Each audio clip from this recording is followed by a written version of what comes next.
दोस्तों, इंसान की तरक्की को अगर गौर से देखें तो उनमें रोजमर्रा के जीवन में काम आने वाली चीजों और उनकी बनावट में भी भारी बदलाव आया है। जैसे अगर बहुत पुराने समय में इंसानों के बर्तन और सजावट की वस्तुओं को देखें तो वो ज्यादातर मिट्टी के बने होते थे।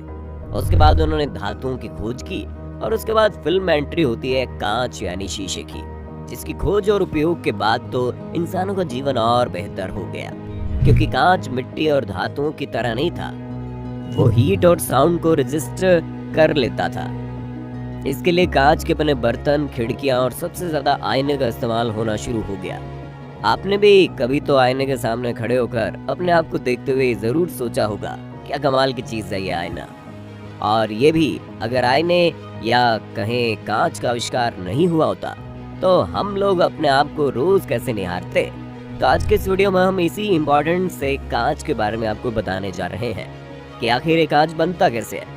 तो बने रहिए हमारे साथ इस वीडियो के एंड तक। कांच हमारे जीवन का एक मुख्य भाग बन चुका है, जिसे हम अपनों से दूर नहीं कर सकते। कांच का इस्तेमाल हम अलग अलग चीजों को बनाने के लिए करते हैं, जैसे कि आईना, गाड़ी, घर, खिड़की और बिल्डिंग में भी कांच का इस्तेमाल किया जाता है। इसके अलावा भी हम कई जगहों पर कांच का इस्तेमाल करते हैं। अब अगर कांच के आविष्कार के बारे में बात करें तो कांच का आविष्कार मिस्र में लगभग 2500 ईसा पूर्व हुआ था। शुरुआती दौर में इसका इस्तेमाल सजावट के लिए किया गया और ईसा से करीब 1500 साल पहले कांच के बर्तन भी बनने शुरू हो गए थे।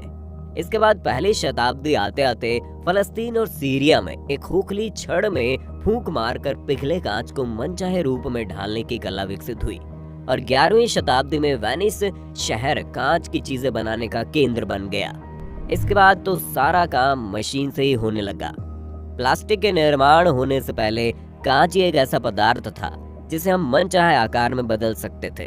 वैसे कांच का इस्तेमाल इलेक्ट्रॉनिक सामानों को बनाने के लिए भी किया जाता है, जैसे कि मोबाइल और कंप्यूटर की स्क्रीन। तो चलिए अब जान लेते हैं ये कांच या ग्लास कैसे बनता है। अब यहाँ पर आपकी जानकारी के लिए एक बात और बता दूं कि कांच बेसिकली 2 प्रकार के होते हैं। पहला वो जिसका इस्तेमाल हम कॉमनली अपने घरों में करते हैं, लेकिन जो दूसरे किस्म का कांच होता है उसका इस्तेमाल बुलेट प्रूफ खिड़कियां वगैरह बनाने में होता है। लेकिन ज्यादातर साधारण कांच ही उपयोग में लाए जाते हैं। इसलिए इस वीडियो में हम आपको यही बताने वाले हैं कि ये साधारण कांच कैसे बनते हैं। कांच का निर्माण रेत से किया जाता है। अब जो लोग जानते हैं उनके लिए तो ठीक है, लेकिन जिन्हें नहीं पता उन्हें बता दें कि रेत इसलिए इस्तेमाल में लाई जाती है क्योंकि रेत में भारी मात्रा में सिलिका मौजूद होती है।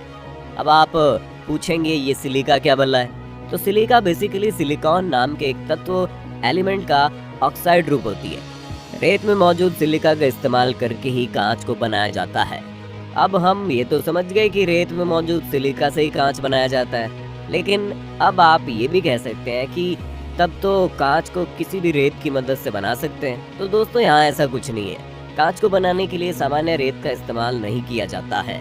इसे बनाने के लिए ऐसी रेत का इस्तेमाल किया जाता है जिसमें 99% सिलिका मौजूद होती है। 99% सिलिका का मतलब होता है ऐसी जगह की रेत जहाँ की रेत में कोई और कंपाउंड या एलिमेंट ना पाए जाते हों। वैसे एक सवाल लोगों के मन में ये भी आता है कि आखिर ये रेत आती कहाँ से है।